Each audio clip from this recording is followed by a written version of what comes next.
할렐루야. 다 평안하신 줄을 믿습니다. 우리 다 같이 찬양 한 장 힘차게 우리 들으심으로 또 오늘 예배를 시작하겠습니다.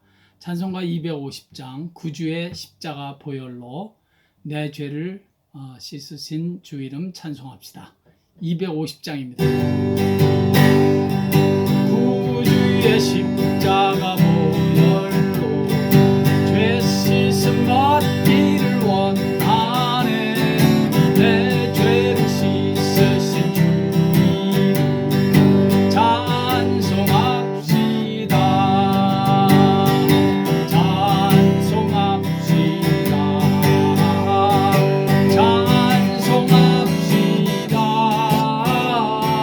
내 죄를 씻으신 주 이름 찬송합시다. 죄악을 속하여 주신 주 내 속에 들어와 계시네. 십자가 앞에서 주 이름 찬송합시다. 찬송합시다. 찬송합시다. 내 죄를 씻으신 주 이름 찬송합시다. 주 앞에 흐르는 생명수 날 씻어 정하게 하시네. 내 깊은 정성을 다하여 찬송합시다.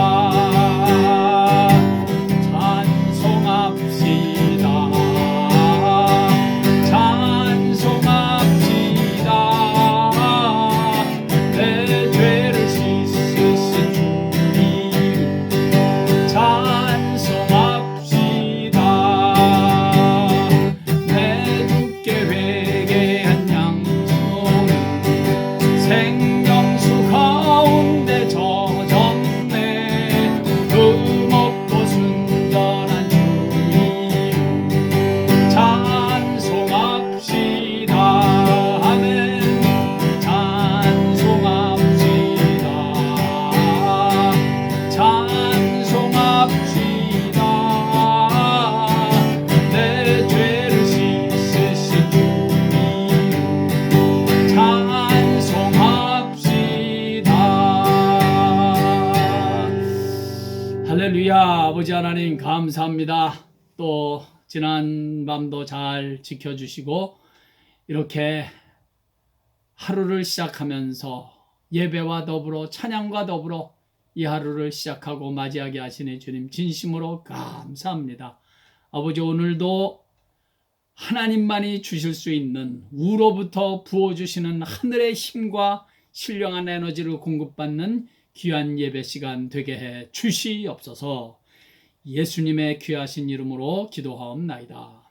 아멘. 우리 하나님의 말씀은 사도행전 9장 계속해서 보겠습니다. 사도행전 9장 23절에서 25절 세 절만 읽겠습니다. 사도행전 9장 23절에서 25절 우리 다 같이 읽을까요? 시작. 여러 날이 지나매 유대인들이 사울 죽이기를 공모하더니 그 계교가 사울에게 알려지니라. 그들이 그를 죽이려고 밤낮으로 성문까지 지키거늘 그의 제자들이 밤에 사울을 광주리에 담아 성벽에서 달아내리니라. 아멘. 유대인들 가운데 사도 바울을 죽이겠다는 사람들이 드디어 생겨났습니다. 사울을 죽이겠다고 밤낮으로 성문을 지켰다고 했습니다. 그들이 얼마나 악에 바쳤는가를 엿볼 수 있는 그런 장면입니다. 여러분, 사람을 죽이겠다는 생각을 한다는 그 자체는 그건 보통 사람으로서는 할 수 없는 일이라고 생각합니다. 그런데 사람을 죽이겠다고 찾아다니고 쫓아다니고 밤낮으로 뭐 잠도 안 자는 모양이죠. 밤낮으로 성문을 지킨다는 것은 정말 사단의 영에 이게 사로잡히지 않고서는 할 수 없는 일입니다. 이런 상황 속에서 오늘 한 가지를 한번 생각해 보려고 하는 것입니다. 신앙의 적, 믿음의 적은 외부에 있는 것이 아니라 내부에 있다는 사실입니다. 교회와 성도들을 무너뜨리려는 적은 외부의 어떤 환경이나 외부에서 오는 핍박, 어떤 물리적인 그런 힘이 아니라 내부, 내 안에 있다는 것입니다. 로마의 기독교를 향한 그 극심한 핍박 속에서 오히려 기독교는 산불같이 일어났습니다. 아무도 그 산불같이 번지는 성령의 불, 복음의 불을 끌 수가 없었습니다. 핍박이 오면 뭐 다 죽이겠다고 하면 뭐 땅속으로까지 들어가서 예수를 예배하며 믿음을 지키겠다는데 그거를 도무지 막지 못하는 거죠. 그렇게 중세기를 맞이하면서 313년 콘스탄티누스 대제의 밀라노 칙령을 이제 계기로 해서 교회가, 기독교가 국교로 승인이 되면서 안타깝게도 교회는 서서히 타락하기 시작합니다. 말씀을 정말 생명을 걸고 지키는 것보다는 이권을 따지게 되었고, 그러다 보니 교회가 정권과 결탁을 하면서 타락하기 시작했던 것입니다. 대부분의 역사학자들은 로마가 멸망한 것은 물론 겉으로는 게르만 민족 같은 외부적인 침입이 있어서인 것처럼 보이지만 사실은 그게 아니라 로마 자체 내에 부정부패, 이권 다툼 같은 죄악 때문이라고 지적합니다. 이미 죄악으로 부패할 대로 부패해지고 썩을 대로 썩은 로마는 게르만 민족 같은 외부의 침략을 받으면 무너질 수밖에 없는 상황이었다는 것이죠. 무슨 말입니까? 적은 내부에 먼저 있다는 것입니다. 일제의 36년 강점기라든지 6.25 전쟁 같은 그런 그 무시무시한 그 난리와 그 핍박 속에서 교회와 성도들은 엄청난 박해를 받았습니다. 순교자가 많이 나왔습니다. 그러면 교회는 문을 닫고 없어져야 하는데 오히려 그 환난과 핍박의 기간이 우리 한국 교회는 그 기간에 확고한 믿음의 뿌리를, 진리의 뿌리를 탄탄하게 내렸던 것입니다. 외부적인 물리적인 핍박으로 인하여 교회는 결코 무너진 적이 없습니다. 북한에서는 김일성, 김정일, 김정은에 이르기까지 적어도 겉으로는 교회가 사라진 것처럼 보입니다. 성도들이 다 없어진 것처럼 보입니다. 그런데 여러분, 정말로 그렇습니까? 지금도 북한에는 최소한 50만 명의 지하교인들이 있습니다. 잡히면 볼 것도 없이 즉결처형인 줄 알면서도 숨어서 숨죽이며 예배를 드리고 있습니다. 찬송가 가사대로 환난과 핍박 중에도 성도는 믿음을 지켰다. 우리 찬송하는 것처럼 성도들은 환난과 핍박 중에서도 그 신앙을 지켰던 것입니다. 그런데 문제는 마음껏 또 자유롭게 모여서 예배 드릴 수 있고 먹고 사는 문제가 해결되고 사는 것이 자꾸 풍성해지고 편해지고 소위 배부르고 등이 따뜻해지니까 교회가 제일 먼저 타락하기 시작한 것입니다. 안타까운 얘기입니다마는 목사들이 타락하기 시작했습니다. 사실은 목사들이 교인들보다 먼저 타락하는 것입니다. 목사들이 먼저 타락하니까 교인들이 타락하는 겁니다. 풍족함 자체를 타락이라고 할 수는 없습니다. 풍족함 속에서 믿음을 버리고 진리를 버리고 예배를 떠나고 기도를 떠나고 예수를 떠나는 것이 그게 타락입니다. 풍족함 자체는 절대로 죄악이 아니고 잘못된 것이 아닙니다.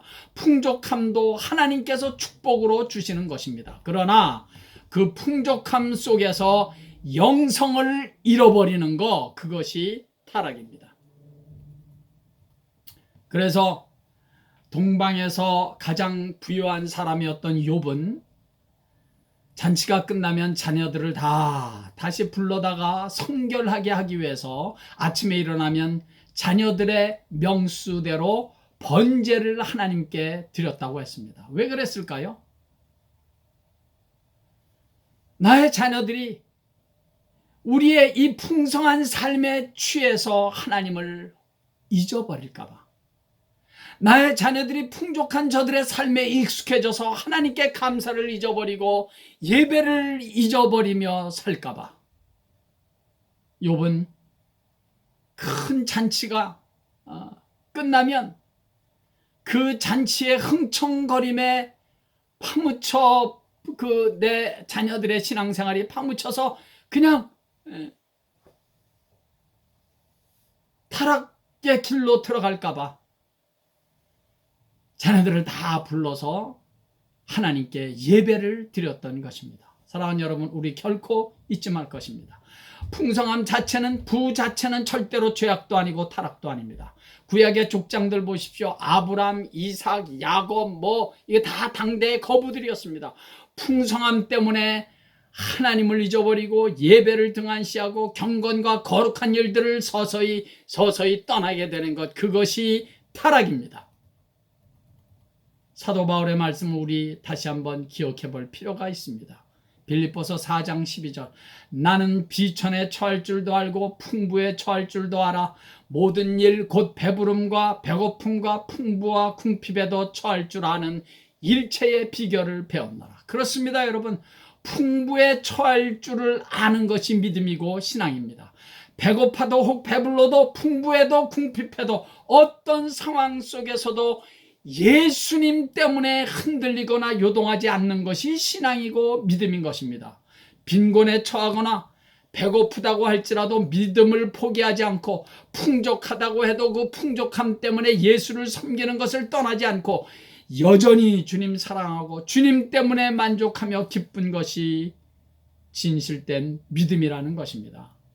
주님께서 주신 풍족함이 있다면 그것이 물질이든지 혹은 건강이든지 그 풍족함으로 없는 자들, 불쌍한 자들을 섬기며 복음을 위하여 주님의 몸된 교회를 위하여 사용할 줄 알아야 풍성함 때문에 타락하지 않게 되는 것입니다.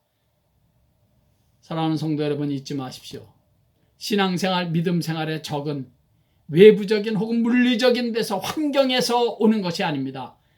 내 안이 부패하고 내 안이 약해 있고 내 안이 썩어 있으면 타락이 들어와서 나를 무너뜨리게 되는 것입니다. 세상을 사랑하고 죄를 사랑하고 쾌락에 안주하고 풍족함에 안주하려는 죄성이 교회와 성도를 타락하게 하는 것입니다. 내 안에서 시시때때로 고개를 쳐드는 욕심, 교만, 영적인 게으름, 이런 못된 죄악이 우리 성도들을 타락하게 하는 것입니다. 사도 바울을 죽이겠다고 밤낮 성문을 지킨 사람들은 로마 정부나 로마의 관료들이 아니었습니다. 하나님을 모르는, 우상을 섬기는 이방 사람들이 아니었다고요. 한때는 사울과 함께 예배도 드리고 율법을 논하며 연구도 했을 것이고 스데반을 죽이는데 함께 동조했던 바로 그 유대인 동료들이 지금 바울을 죽이겠다고 앞장섰다는 사실을 우리는 놓치면 안 됩니다. 적은 외부가 아니라 내부에 있었던 것입니다. 신앙의 대적은 멀리 있는 것이 아닙니다. 가까운 데 있습니다. 내 안에 있습니다. 우리 다 같이 에베소서 6장 12절 읽겠습니다. 에베소서 6장 12절. 우리의 씨름은 혈과 육을 상대하는 것이 아니요 통치자들과 권세들과 이 어둠의 세상 주관자들과 하늘에 있는 악의 영들을 상대함이라.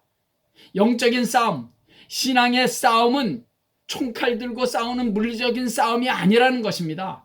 어둠의 주관자, 악의 영들, 사단 마귀와의 싸움이라는 것입니다.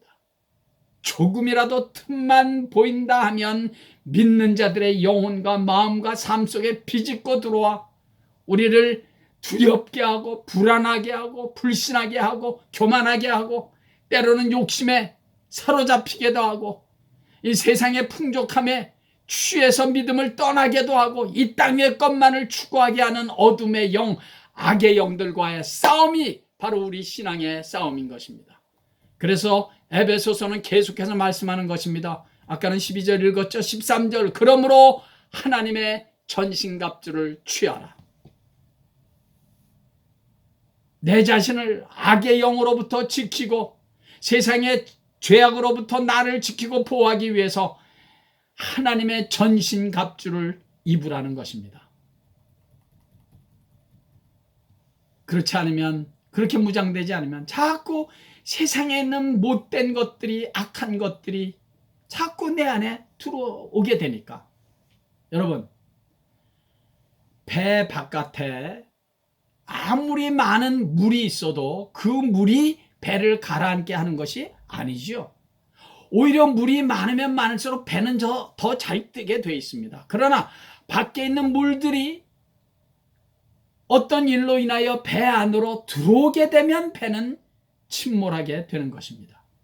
우리의 신앙을 무너뜨리고 삶을 망가지게 하고 쓰러뜨리는 것은 외부의 어떤 환경이나 시련이 절대로 아닙니다. 틈만 보이면 스며들어오는 세상의 유혹, 죄악들, 교만과 욕심, 나태함, 불신들이 내 영혼에 침입해 들어와 서서히 우리의 신앙을 침몰시키는 것입니다. 어디엔가는 구멍이 뚫려 있기 때문에 그렇습니다. 어디엔가에서는 벌어진 틈새를 비집고 하나님과 나 사이에 벌어진 그 틈새를 비집고 들어온 각종 수많은 죄악들이, 악의 영들이 우리의 영혼을 요동시키고 흔들고 영적인 불감증으로 만들어가고 우리의 신앙을, 삶을 서서히 침몰시키는 것입니다. 그러므로 하나님의 전신갑주를 취하라. 하나님의 전신갑주를 입어야 합니다. 유대인들이 사도 바울을 죽이겠다고 밤낮을 성문을 지키고 쫓아다니고 이런 것들로는 결코 사도 바울을 무너뜨릴 수 없다는 것입니다. 잘 아시는 바와 같이 사도 바울을 감옥에 가두고 돌로 치고 거의 죽도록 다 때리고 배고프게 하고 굶주리고 강도를 만나고 이런 외부적인 환란으로는 결코 사도 바울의 가는 길을 막지도 못하고 사도 바울을 무너뜨리지 못합니다. 감옥에 집어넣으면 감옥에서 찬송하고 기도하니 그런 그를 어떻게 무너뜨릴 수가 있단 말입니까? 그러나 사도 바울의 마음속에 언젠가부터 치고 들어오는 교만, 오만 같은 것들이 사도 바울을 무너뜨릴 수가 있는 것입니다. 그것을 아시는 주님께서는 사도 바울에게 질병, 육체의 가시를 주셔서 사도 바울이 교만하지 못하도록 하신 것입니다.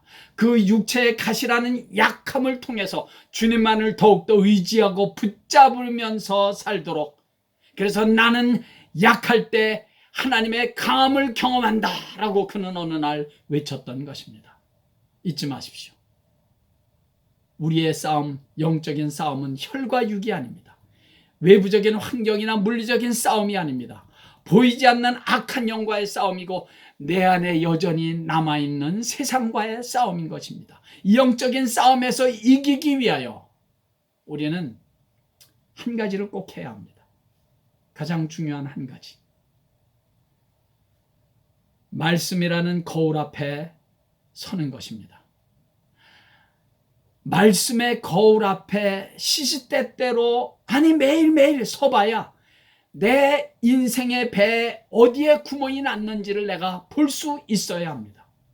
하나님의 말씀이라는 거울 앞에 서봐야 어디에 더러운 것이 묻어 있는지, 어디가 잘못되어 있는지, 어디에 구멍이 나 있는지 그게 보일 거 아닙니까? 말씀의 거울 앞에 서봐야, 매일매일 말씀의 거울 앞에 서봐야 나의 영적인 상태가 어떤지를 비로소 볼 수 있게 되는 것입니다. 말씀을 읽고 듣고 묵상할 때, 그 말씀을 통해서 들려오는 주님의 음성을 들을 때 우리는 비로소 말씀의 거울 앞에 서게 돼서 나의 영적인 컨디션을 보게 되는 것입니다. 이 기록된 성경 말씀을 통해서 우리에게 말씀하시는 성령 하나님의 음성을 들으면서 우리는 말씀의 거울 앞에 서서 나의 영적인 모습을 볼 수 있게 되는 것입니다. 그러므로 이 성경 말씀을 가까이 해야 합니다. 그래야 내가 보이고 주님이 보이고 나의 연약함도 보이고 그러나 주님의 강함이 보이고 나의 약한 부분들이 보이고 나의 헛된 부분들이 보이면서 그러면 그럴수록 더욱더 주님의 능력과 주님의 은혜를 바라보게 되는 것입니다. 그래서 오늘 읽었던 본문 말씀 에베소서 6장 14절 그런즉 서서 진리로 너희 허리띠를 띠고 제일 먼저 허리띠를 띠래요. 그리고 제일 마지막 구절 17절에 구원의 투구와 성령의 검 곧 하나님의 말씀을 가지라고 명령하시는 것입니다. 하나님의 말씀을 가지래요. 처음은 뭐였죠? 진리로 허리띠를 띠고 하나님의 전신갑주의 처음과 끝이 진리 그리고 하나님의 말씀의 검. 진리의 허리띠는 뭡니까? 진리는 진리 대신 예수 그리스도. 진리 대신 이 하나님의 말씀으로 무장돼야 할 것을 가장 먼저 말씀하신 것입니다. 그리고 말씀의 검, 이것이 마지막 하나님의 전신갑주예요. 말씀의 검으로 무장하려는 거예요. 예. 말씀의 거울 앞에 서라는 거예요. 그래야 말씀이라는 이 검으로 내가 싸울 수 있고 막을 수 있고 승리할 수가 있는 것입니다. 그래서 이렇게 이 새벽에 혹은 아침에 예배를 드리면서 매일 말씀을 듣고 묵상하고 읽는 것, 이것이 얼마나 소중한 일인지 모릅니다. 예배라는 하나님의 전신갑주로 우리가 무장되는 거 아니겠습니까? 예배 안에는 모든 하나님의 전신갑주가 다 예비되어 있고 구비되어 있습니다. 사랑하는 성도 여러분, 오늘도 이 예배가, 이 말씀이 여러분들의 영혼과 삶 속에서 하나님의 전신갑주가 되어 어둠의 영들을 통쾌하게 물리치는 승리의 하루, 그런 남은 평생 되시기를 예수의 이름으로 간절히 축원합니다. 할렐루야. 우리 다 같이 찬송 한 장 드리겠습니다. 환난과 핍박 중에도 성도는 신앙 지켰네. 우리 찬양 찬송가 우리 다 같이 한번 드리겠습니다. 환난과 핍박 중에도 성도는 신앙 지켰네. 이 신앙 생각할 때에 기쁨이 충만하도다. 환난과 핍박 중에도 성도는 신앙 지켰네.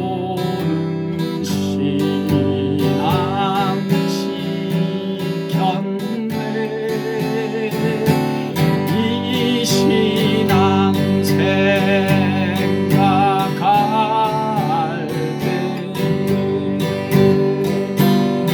기쁨이 충만하도다.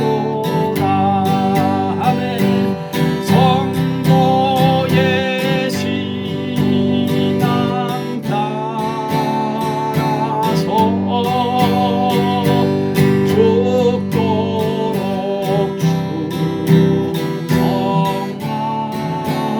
충성하겠네. 옥중에 매인 성도나 옥중에 매인 성도나 양심은 자유 얻었네.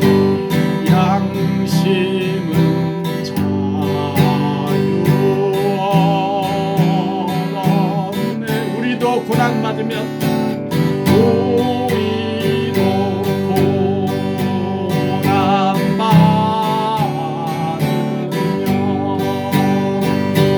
죽어도 영광되도다. 아멘.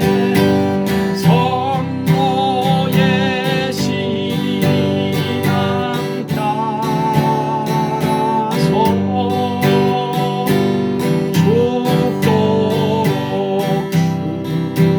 충성하겠네. 성도의 신앙 본받아. 성도의 신앙 본받아. 원수도 사랑하겠네. 원수도 사랑하겠네. 인자한 언어 행실로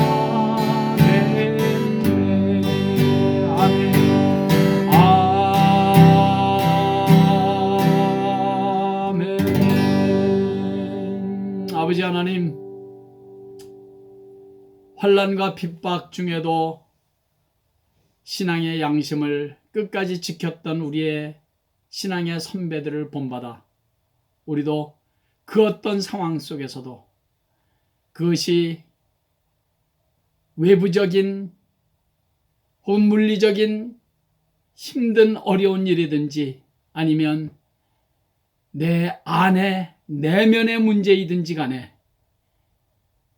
믿음으로 말씀으로 성령으로 예수 그리스도의 십자가의 사랑 붙들고 이기는 이 승리의 비밀을 갖고 우리의 이 믿음의 길을 끝까지 승리할 수 있는 저희들 모두 되게 해 주시옵소서. 아버지 하나님,